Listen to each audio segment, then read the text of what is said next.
Hey, schön, dass du da bist und herzlich willkommen zu diesem Video. Ich bin die Leni, auf diesem Kanal geht es um Parfum und heute habe ich was ganz Besonderes für euch.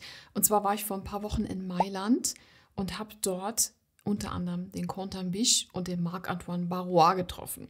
BISCH ist einer der weltbesten Parfümeure ever. Also ihr kennt seine Werke sicher. Er hat die Lina gemacht, er hat Ganymed gemacht, er hat den Le Male-Parfum gemacht, den Guidance und so viele mehr. Und Marc-Antoine Barrois kennt man natürlich auch als Markeninhaber von wirklich einfach Kultparfums wie Ganymed, Tilia und so weiter. Ich war dort zum Launch des neuen Marc-Antoine Barrois Dufts Aldebaran. Und in dem Zuge konnte ich sie eben interviewen. Und ich habe mich so gefreut. Es war so ein besonderer Moment für mich. Es war bis zum Schluss nicht klar, ob dieses Interview stattfinden wird, wo es stattfinden wird, wie lange es dauert. Und die zwei waren einfach total super, ja. Also als dann klar war, wir können das Interview führen. Ich war total im Fangirl-Modus, das werdet ihr auch merken. Aber die beiden, die waren einfach nur total entspannt, super sympathisch. Und ich möchte jetzt gar nicht mehr vorwegnehmen. Ich wünsche euch einfach viel Spaß. Enjoy. Thank you so much for having me. It's such a pleasure and an honor. And I have been following your work, both of you, for quite some time now.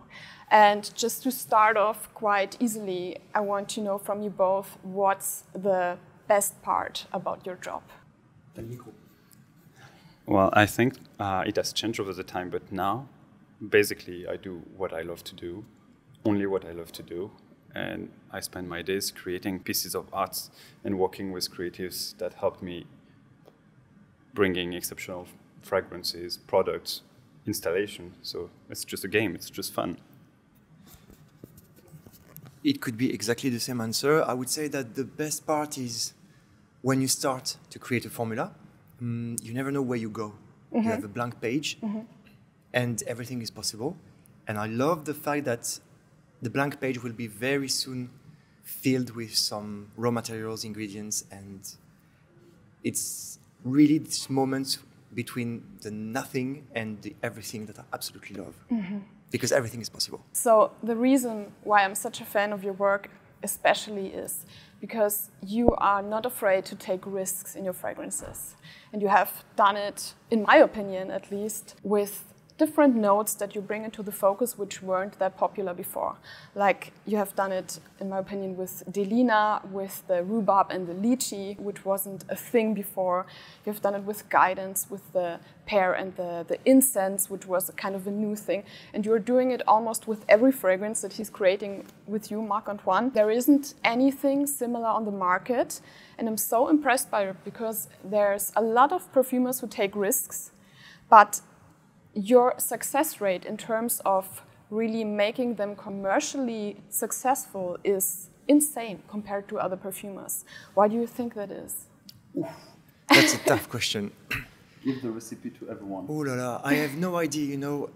I try to create the perfumes in a certain way, which is my way, and trying to stay true to my visions, my intuitions, and not compromise any demands, a lot of demands of everybody around the table, and stay true to your initial vision. And I think if you manage to do that, if you manage to stick to your idea and to stick to the way the formula expresses it, without blurring it to please everybody with a lot of little effects and so on, maybe you stay very true to the idea and it remains very strong. But then, you're right, anybody can do that in a way, because if it's just a matter of every perfumer has a vision. Why is it a success? I'm sure other perfumers have a lot of success as well. I would say with Marc-Antoine, for example, when we work together, it just gives me so much freedom and so much trust that I can express myself freely without being afraid of taking these risks. But we are always, and I'm always very, very, like, I have a lot of attention towards one very important detail. It has to be still a pleasure. You can't take risks. Yeah. Just to take risks. It has to be a perfume that it will bring a lot of pleasure. Yeah. So I think this is the key. You can take risks, but it needs to be a very delicious and pleasurable perfume at the end. Yeah. Just, I want to add something, is that Quentin, above all this, and I've never asked him to do so, but he does it, and it's, if he was not, I would tell him, is always thinking out of the box. No préjugé. It's like you don't think, okay, this needs to be done that way. He has his own way of thinking, his own ideas, and he doesn't try to follow the ideas that has been taught or the everything. You work from a blank page every time. It's not like working with the recipe of someone else, of the recipe of something you've been taught, like we do leather this way. It's no. Quentin is thinking, how do I want to do leather myself? But you do kind of give him a brief, right? You have an idea? No, I don't. You don't at all? One of the reasons why my stores are so blurry on the walls, so blurry, is because we discuss together, but there is no brief. I don't tell Quentin, oh, I want this. We discuss together and we think, oh, maybe going for florals would be a good idea. But how can we do it naturally, differently? And Quentin tells me, well, maybe going on to the light thing would be good. Oh, cool, light would be cool because my leather are planets and this would be a star. And that starts like this. And then during 6 months, we don't discuss together. And I know he's working, he's thinking about what we've started of doing new florals and so on. And then he would come to me with something that is one trial away from Aldebaran. Yeah. So you can really rely that there is something happening with just so less input, but it's going to be amazing. Or it will be, at least, depending on how much trials you have to do. Yeah, because I trust him, and sometimes we do much more trials as we did with Ensalade. But it really depends. And if we did so much trials for Ensalade, it's because we wanted to make sure it was perfect, and maybe it was a bit more difficult to make. Quentin was really keen on changing little things and so on. But basically, I don't put much input in the creation of the perfume, besides bringing my imaginary on top of it if needed, and to create all the image on top of the perfume, that what the perfume is going to look in the mind of people, but not in terms of scent. This is not my job. I love when Marc-Antoine says it's not my job, and it's not my job to tell him, oh, you know, this bottle is not good, or I prefer this one. I can give maybe an idea, my own taste, but never it has to influence him. If it does, why not? But he really is the expert on that field. The artistic direction, the bottles, even the namings, it's really his call at the end. And I think he respects my expertise as a perfumer. And I think it's a success because of that, maybe, because we really respect each one respects its own field of expertise and its competence. And nobody's like trying to go into the field of the other to make an intervention and say, no, don't do that, I am doing that. He's not playing the perfumer, I'm not playing the artistic director, and I really trust him, he really trusts me, and maybe that's a part of the success. So it for sure wasn't like that at the beginning of your career, right? This level of freedom, if you start out as a perfumer, is not given to you, right? Alors, it's interesting that you say so, because when you look at when we met very early in my career in a way. So it doesn't mean it's not a matter of early or after some time. It's just meeting the right person that gives you that trust. And Marc-Antoine gave that trust very quickly. Years ago. Because you also do a lot of creations for other brands, which are also wildly successful. I'm always amazed if I read your name, because I'm testing a lot of fragrances. Like, it's basically half of my day is sniffing new fragrances. And when I read your name, I'm always already excited. Of course, I like some more and some less, but the success rate is simply insane. And I'm really happy for you that you two found each other, that you can really let each other be so free in your creative endeavor. And it's a joy to watch you both. What's up for the future? Have you a big plan in terms of what fragrances you want to launch? Or do you take it day by day? As I said, my stores are blurry. The future is blurry. We know we want to do plenty of new things together. If we knew already, that would not be fun anymore. Even for us, what's interesting is to have like those white pages we still want to wear, to work on. If the future was already written now, then I would do something else probably. Yeah, but with the whole star theme, you had kind of a vision that you wanted to have different stars, right? This was kind of a story. Because in a way, I think we needed to continue to have fun and to be excited about what we were creating. And after 3 fragrances around leather, we thought, well, could we be excited by a new challenge of showing something different. Or should we continue to do this? And it was much more exciting to go for a new challenge. Though we probably will go back one day to leathers. But this was a way to open to do something different and to be excited by a new challenge. I'm sure there's a part of your job that you don't like as much as the rest. What is an accountability? Accountability, the whole business side of it. Yeah, I can imagine. And the deadline. And the deadlines.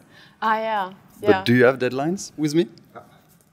Can I remind you that for Ganymede, at some point he said, Quentin, now, or even Ansela, now we have to, we have to close the creation. Now it's the time. Yeah. And so this is very difficult because I'm always looking for, new little details to achieve, to change. And sometimes just one detail, one little single detail in the formula can change everything. Yeah. So, but yeah, it reminds me that now we have to, it's done, time is out, and we need to deliver that to the world, so we need to stop. This is really difficult. Yeah. But also sometimes, Quentin and I, we are very perfectionist, but Quentin is on the fragrances, super, super picky, and he keeps wanting to work and work and work and try to do things. And sometimes it's been a year, he's been working on very little details, and we keep coming back to the 1 year ago trials.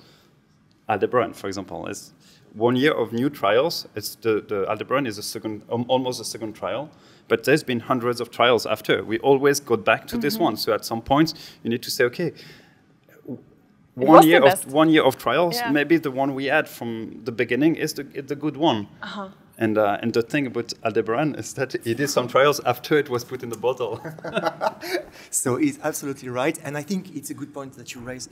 I think it's being smart to be able, in a development of a perfume, to be able to get back to a very initial former trial, because sometimes the magic happens in a very, very early trial that you found. And it's not because you're working for 2 years or 3 years or 4 years on something. Maybe you just lose the idea, as again, you lose the soul of it, and you need to get back to the initial pulsation of the former, I know trial. the feeling well. It's in Germany we have a saying which is kind of, you can't see the forest because of the trees. Like if you get too deep into it, it gets more difficult, and then you just pull back and see the vision again, and then everything is more clear. Yes, absolutely. And I think it's one of the difficulties of playing with art and intuition and visions and not knowing where you go, where you will be ending at the end. Because for Aldebaran, it was that case, but in Ganymede, the case of Ganymede, it was the contrary. 1 week before closing, I completely changed the formula. Like completely. I started again from something, from what we had to something completely new. And it became Ganymede. It's far better than what we had at the time, And so it depends really on the project, and you need to be agile and flexible and never, closed or narrow minds to be able to adjust. Ganymede is really a curious case, because I have never gotten so many emails from my viewers about one fragrance. Like people, especially men, are writing me because, like, the way I describe it on my channel is, it's a very unusual, strong, totally gentleman-like, very, I find it masculine fragrance. And especially women love it on the men. It's not per se, for me, a sexy fragrance. It's an elegant, very masculine, strong, confident fragrance. And I get emails on and on of men who tell me they were in the office and the women are just swoon. They're just smitten. And I get a lot of emails, but never as many as about Ganymede. So I have a question about Ganymede as well. So you did launch an extrait. Of course, it totally makes sense because it's such a popular fragrance. But what was the idea behind the extrait? What was the vision? How should it be different from the original Ganymede? When you do an extrait, you can do so many things with an extrait. You can take the original formula and turn the volume up. You can reinvent the formula. It depends on what you want to say. And for Ganymede extrait, in Ganymede we have everlasting flower, immortel, which is important in the formula. And we wanted to focus even more on that precise little facet. And it's for me, the Ganymede extrait is like a zoom on Immortel. It's like taking Immortel and like looking at it close at, and there is this idea that the Immortel is now taking all the stage, let's say, and the light, and it's like a super Immortel driven perfume, because the Immortel is really this dry, sunny, dry, rocky kind of facets, which are very interesting, and so we wanted to like play that 100%. Yes, and if Ganymede is an imaginary world, when we do work on an extrait, when Quentin works on an extrait, it's really what I'm asking him to do, is to focus on one facet, to show, like maybe you see the face of a world, but you don't go deep into this little path and going into the little ways of the fragrance. So it's deciding, choosing which is the little part we're going to show and to in-phases. It's to make it very like. Because you could have also chosen the osmanthus or the saffron or all the other parts of it, right? We could, but maybe Ganymede deserve different extrait. We've chosen this one. Yeah, it was a good choice because I think Immortel is also a very not as obvious note to be focusing on. This is what I meant with you always like focus on notes that are not as popular before. There is something else. I decided to focus not on osmanthus or saffron or anything else, but Immortel, because Immortel is the starting point of Ganymede, of the idea of Ganymede. Marc-Antoine came to me saying, "Oh, this planet Ganymede has like an ocean of salty water, and there is an eternal wind blowing on this water."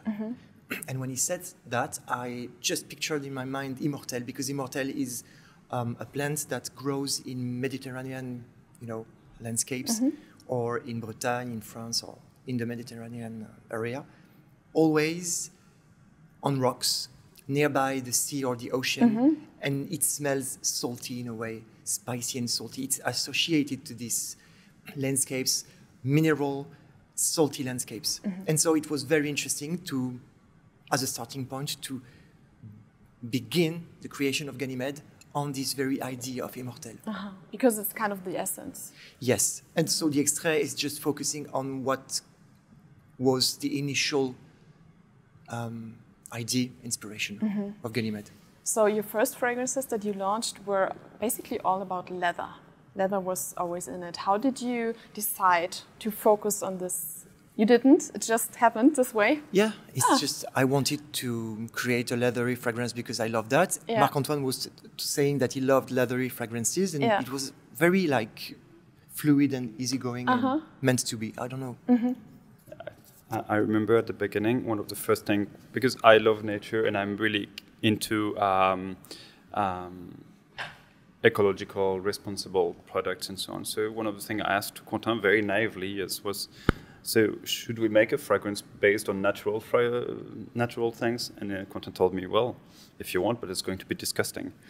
100% natural doesn't work. It looks old, and you don't want something old, or we don't want to do something old. Also, it has no longevity at all. And he explained me the importance of captive notes. And when you made me smell the safraline, that was a crush for me for these notes. That was probably one of the only notes you made me smell by itself. It was pomerose, safraline, and another one. And so that immediately from the beginning set up the fact that we liked one common leathery notes, and that probably gave you the way.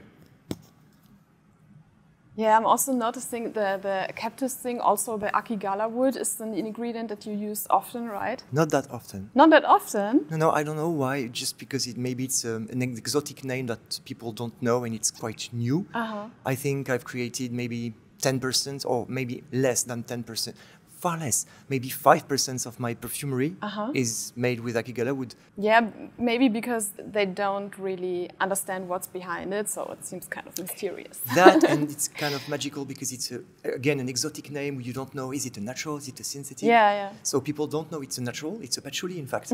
It's a name that was given to a certain fraction of patchouli. And so, interesting. yeah, it's a derivative of patchouli that with it's an upcycling of patchouli. Yeah, it's an upcycling of patchouli. And then the upcycle of a certain fraction with a biotransformation renders a certain extraction of production of a concentration of a certain molecule in the patchouli, in this fraction, that create what we name Akigala wood, and it's a natural woody note. Okay, so when you are creating, the way you describe your process also as well, it seems you're really following strongly the vision and not thinking about so much the commercial success, but rather that it's a cohesive vision to you. Nevertheless, of course, we are two artists. When I create an installation, I follow my guts. When he creates a perfume, he follows his intuition, and that's the most important thing. Is that at no point we try to think, okay, which is a target and which is the thing. It's like you create what you want and what you like, and I create what I want and what I like. I think when I create an installation like I did in Milan this week, is maybe I'm super happy to see in the eyes of Quentin that I like shining and saying, oh, he loves it. He's the most important person. Like I want to seduce him with my work. And I think when you work for me, you try to do the best for me. But beside that, we're not thinking about any clients. Not thinking about any commercial success. We really feel strongly confident into what we do, so that we know that people will like if we are proud of it ourselves. That's what I appreciate so much about your creations, is that it's obviously not the case that you are trying to target something, a specific group or a specific DNA. Because like in my job, I smell so many DNAs that are like copied from each other. Whenever there's a successful fragrance, so many brands copy it, and I really appreciate that every fragrance you bring out, I've never smelled before. It's always interesting, and it's what is the fun part about my job. So thank you for that. It's so awesome. And yeah, I hope you will create much more together. I hope we see each other again. And I thank you so much for having me. It was really not only the highlight of my day, but I think the highlight of my whole career. So thank you so much. Thank you. Thank you very much. Thank you, it was a pleasure. So, meine Lieben, das war's. Was sagt ihr? Das war schon ein krasser Moment. Ich bin da rausgegangen und war einfach beschwingt. Ich habe sogar im Nachgang zu den beiden gesagt, das wäre der tollste Tag meines Lebens gewesen. Ich habe das dann ein bisschen relativiert, weil ich meine, das stimmt natürlich nicht. Also ich meine, ich habe ja auch Kinder geboren und so weiter, aber das ist mir irgendwie so rausgerutscht im Affekt. Und ja, schreibt mir mal in die Kommentare, wie ihr das empfunden habt. Wenn ihr mehr von mir sehen wollt und klassischen Parfum-Content logischerweise auch, dann abonniert den Kanal, teilt dieses Video mit parfumbegeisterten Leuten und dann freue ich mich auf euch im nächsten Video. Ich wünsche euch einen wunderschönen Tag, macht's gut, ciao, ciao.